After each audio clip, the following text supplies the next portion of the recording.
We have for our reports, a report from Makun is providing a presentation, subcommittee report.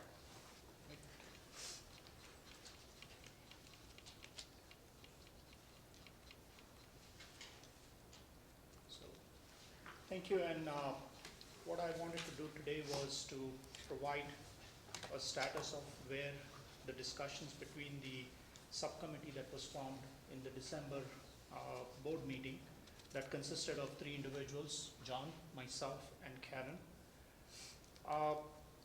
Couple of things that I wanted to start out by saying. The report has been provided as a discussion item. There is no expectation of a motion or a decision today. This is to seek input. The second part is when the subcommittee was formed in one of the board meetings, we did talk about the role of the Chief Operating Officer. Upon reviewing the governance manual, the way it is written today, it only provides the board a connection through the President's office. It does not allow the board to reach into the executive leadership.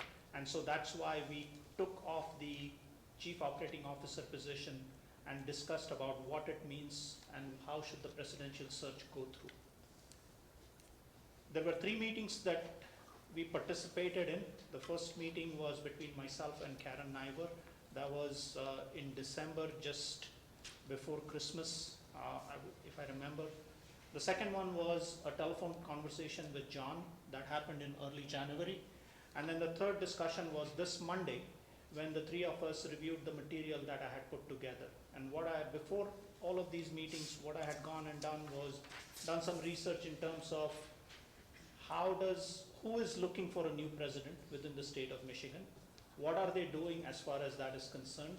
And so I'm going to start down with that slides and walk all the way through what the presidential search involves. And then there are some models of how we could go about doing that and what does it involve and all the tasks that are associated with it, along with some representation of a timeline. So that's in a short the crux of the presentation. So the objective really, based on the discussion of the Chief Operating Officer, the objective now becomes how do we go about with the presidential search.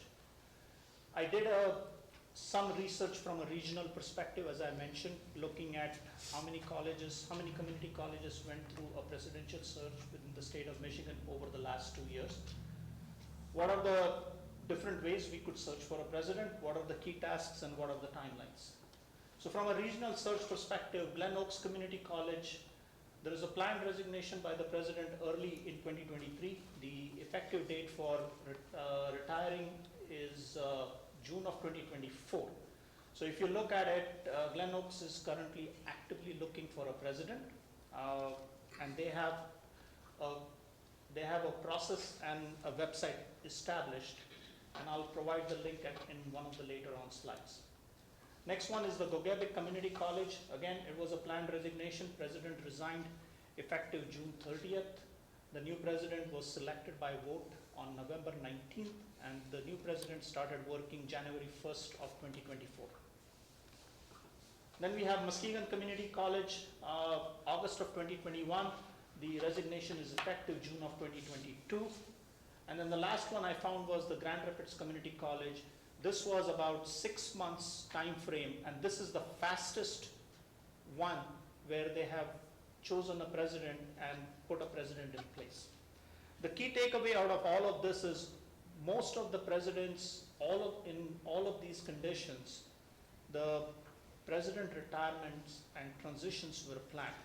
The president gave a notice to the board. The board had enough time to react and put a process in place for selecting a new president.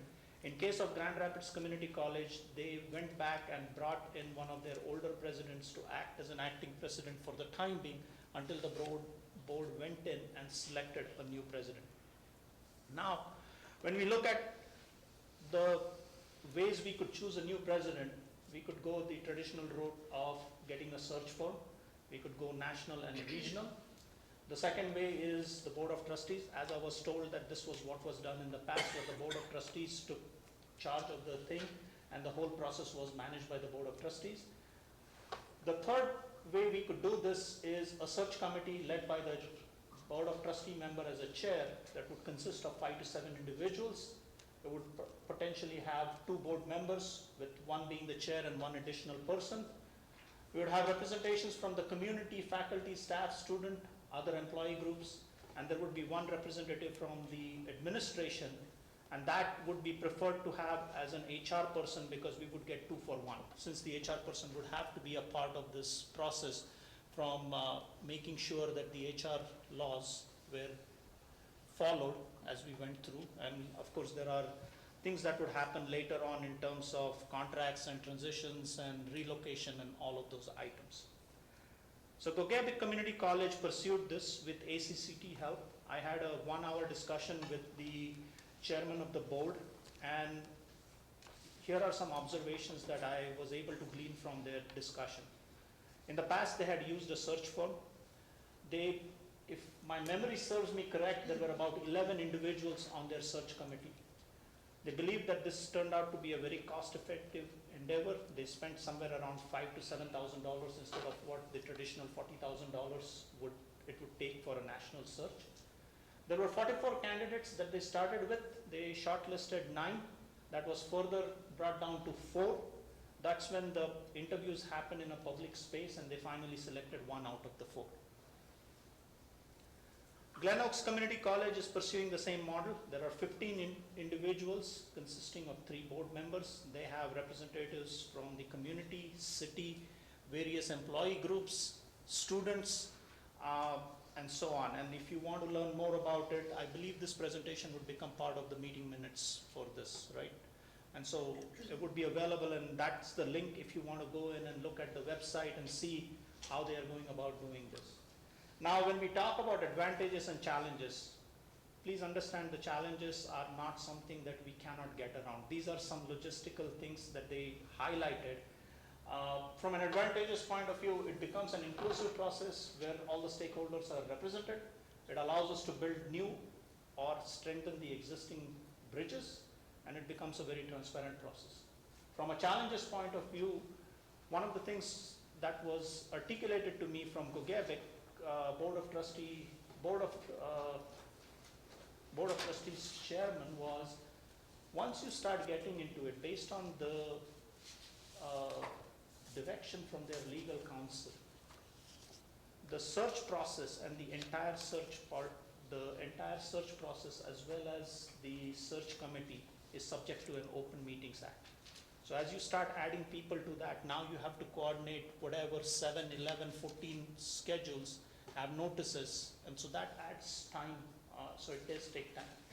One of the other things from a challenge point of view is candidates may not participate until they are finalists, because the discussion of their qualifications, their pluses and minuses, happens in an Open Meeting Act. They may not want their present employers to know that they are participating in this, which in case of the left-hand side from a search firm, what happens is the search firm is not subject to an Open Meetings Act. They can come in with a list of recommended candidates and provide that to the board. And then subsequent to that, the board kind of goes in a public Open Meetings Act forum and moves that forward. So the discussion about the qualifications, the pluses and minuses, whether or not they are in running, whether their employer finds out, in the search firm situation, that doesn't occur. So this was one of the things that they highlighted. And then there are some other unknowns which may be unique to what we are as a C4 that we don't know yet. Okay.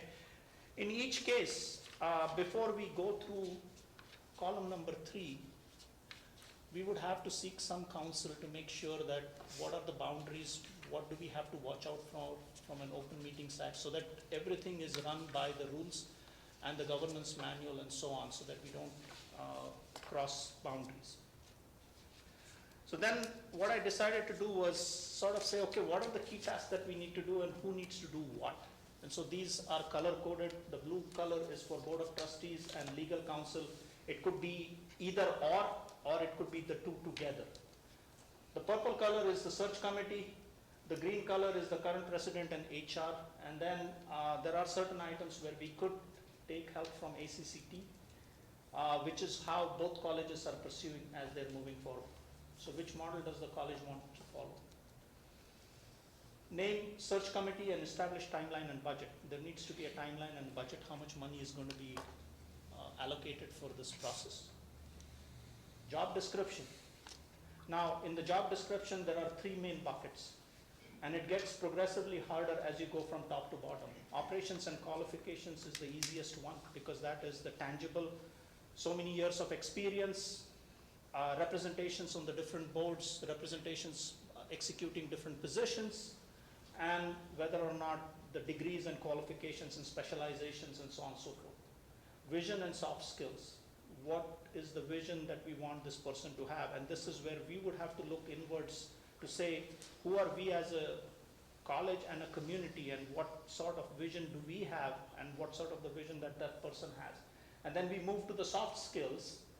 These are the ones that we would like from our, and again, these are just placeholders out here. There will be more than this. Again, this is what I thought of, and I kind of put it on a piece of paper. Innovation, anticipatory. What that means is, from a situational management, do you want somebody who is tactical, that addresses the situation as it comes, or looks forward and anticipates and changes things and puts things in place before something were to happen?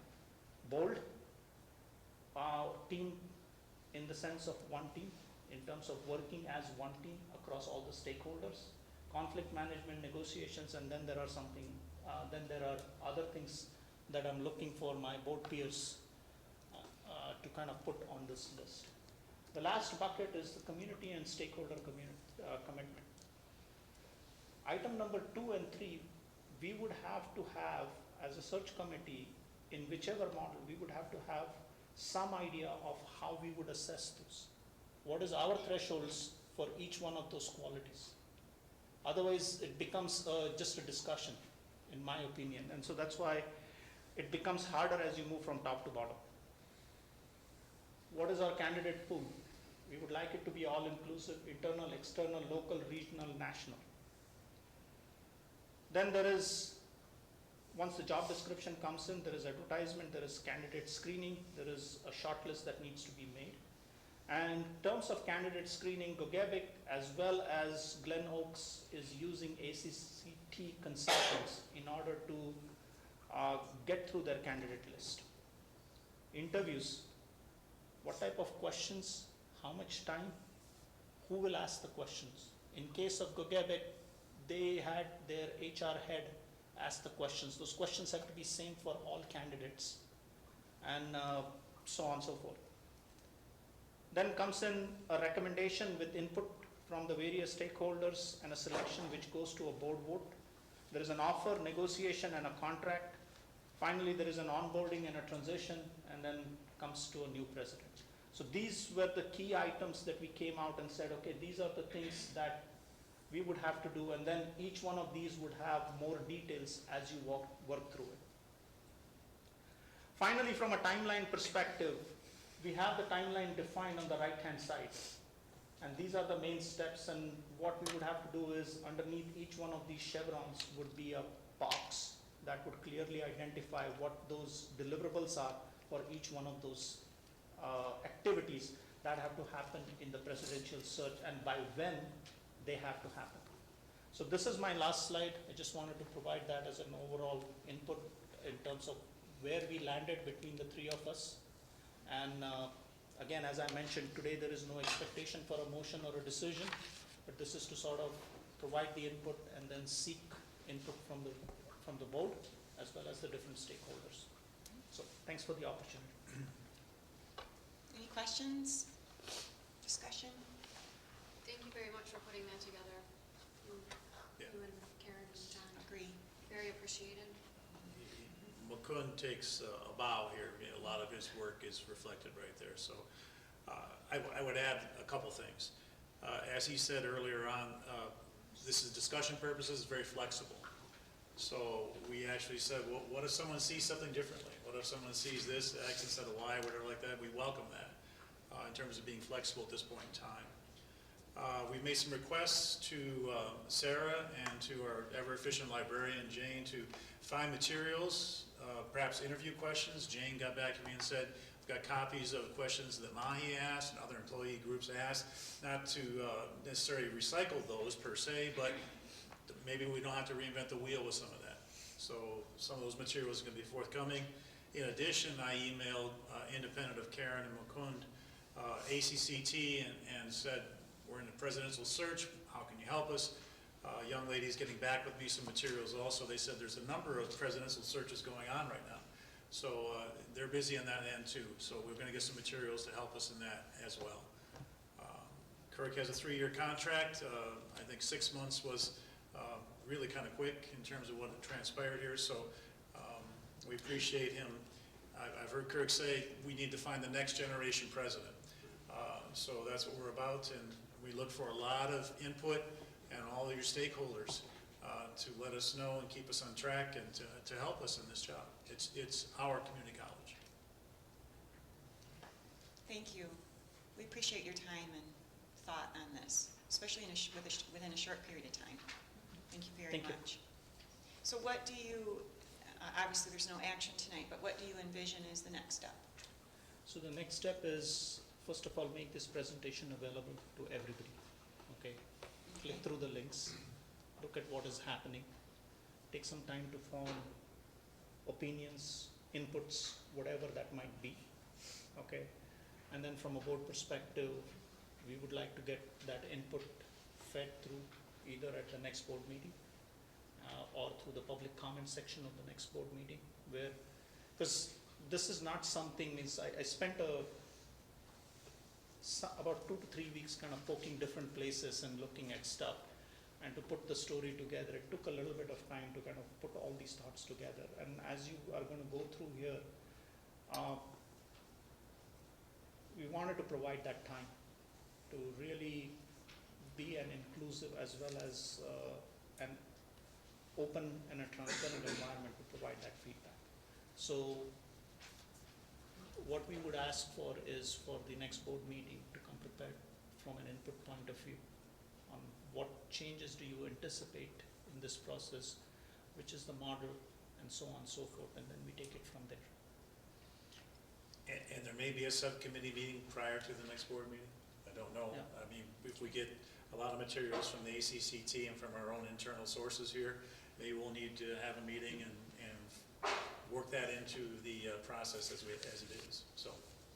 And just as John has mentioned, he has reached out to ACCT. I have reached out to Kokevik, and they have agreed to provide some of their materials, again, just to see how they went through this process, right? I do want to talk to the Board of Trustees for Glen Oaks, since they're actively going through this process right now, to see what is their input on how the process is running. Okay, so that we can be much more educated in terms of what we are trying to do out here, right? And so that would be the case. Again, if there is an opportunity that somebody wants to provide a feedback directly through the emails, I would welcome that. We would bring that into our subcommittee discussions. So this is more of an input gathering. Take some time to digest the material, reflect on it, and then provide your input, is where we are at right now. Well, I really like the idea that you are getting input from another college that's going through this process. What works well, what did they struggle with? Correct. Really helpful. Yep. Thank you. Any other discussion? No? Okay. So I believe that was the last item on the agenda. Is there a motion on the floor to adjourn the meeting? So moved. Support? Support. Discussion? All those in favor signify by saying aye. Aye. Aye. Any opposed? Motion carries. Thank you, everyone.